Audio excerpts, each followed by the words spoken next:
जय सिया राम। नमस्ते श्रोताओं। इस कहानी में मैं आपको माता सीता के स्वयंवर की कहानी सुनाने जा रही हूँ। श्रोताओं, कथा शुरू करने से पहले आप सभी लोग मेरे धन्वी वॉइस चैनल को लाइक करें, सब्सक्राइब करें, शेयर करें और कमेंट करना न भूलें ताकि हमारा नया वीडियो आप तक पहुँच सके। श्रोताओं, सीता स्वयंवर की कथा में महर्षि वाल्मीकि जी की रामायण और रामचरित मानस के बालकांड सहित सभी राम कथाओं में मिलती है। महर्षि वाल्मीकि जी की रामायण में जनक द्वारा सीता के लिए वीर शूल का संबोधन मिलता है, जिसका अर्थ है राजा जनक ने यह निश्चय किया था कि जो व्यक्ति अपने पराक्रम के प्रदर्शन रूपी शुल्क को देने में समर्थ होगा वही सीता से विवाह कर सकेगा। किशोरी सीता के लिए योग्य वर प्राप्त करना कठिन हो गया था, क्योंकि सीता ने मानव योनि से जन्म नहीं लिया था। अंत में राजा जनक ने सीता स्वयंवर रचा। रामायण कथा में भगवान राम और माता सीता के जीवन के बारे में उल्लेखित है। यह दोनों ही साधारण मनुष्य के रूप में जन्मे थे, लेकिन इनका व्यक्तित्व असाधारण था।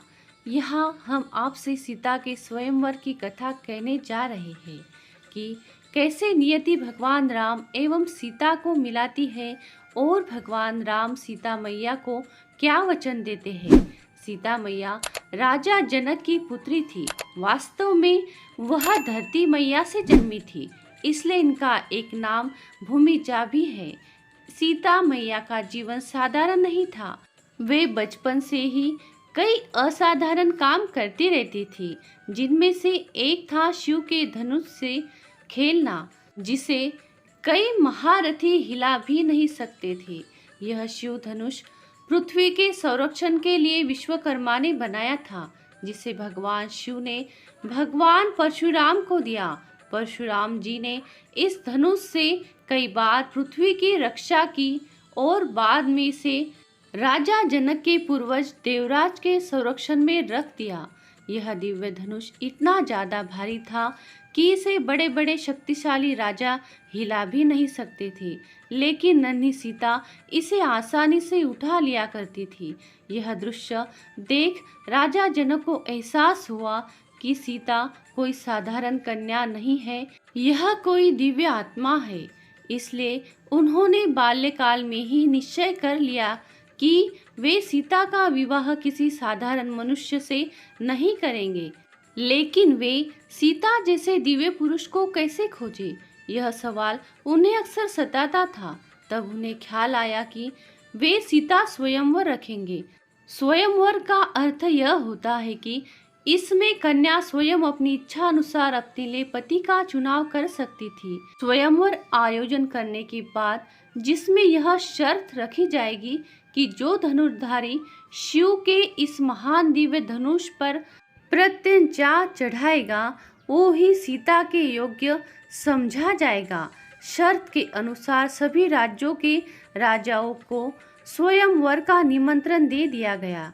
यह निमंत्रण अयोध्या भी जाता है, लेकिन अयोध्या के राजकुमार राम गुरु वशिष्ठ के साथ वन में रहते हैं और वहीं से एक सभा दर्शक के तौर पर स्वयंवर का हिस्सा बनते हैं।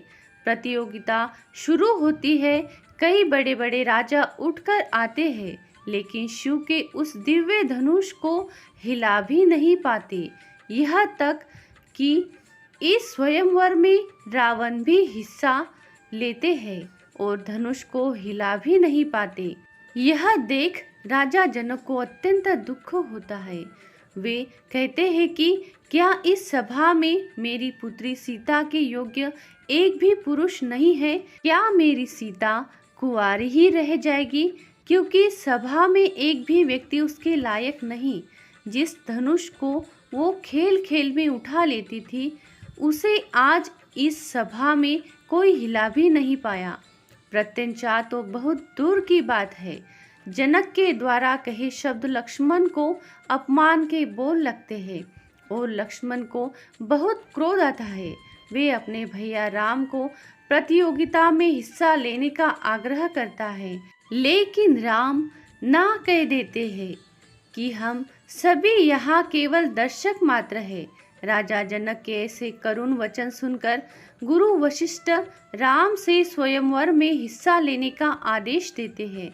गुरु की आज्ञा पाकर श्री राम अपने स्थान से उठकर दिव्य धनुष के पास जाते हैं। सभी की निगाहें राम पर टिकी जाती है। उनका गठिला शरीर, मस्तक का तेज सभी को आकर्षित करता है। श्री राम धनुष को प्रणाम करते हैं और एक झटके में ही उसे उठा लेते हैं और जैसे ही प्रत्यंचा चढ़ाने के लिए धनुष को मोड़ते हैं, वह टूटकर दो हिस्सों में गिर जाता है। इस प्रकार शर्त पूरी होती है और सभी तरह से फूलों की वर्षा होने लगी। देवी देवता भी आकाश से राम पर फूलों की वर्षा करते हैं। सीता जी श्री राम के गले में वरमाला डालकर उनका वरण करती है और मिथिला में जश्न का आरंभ होता है।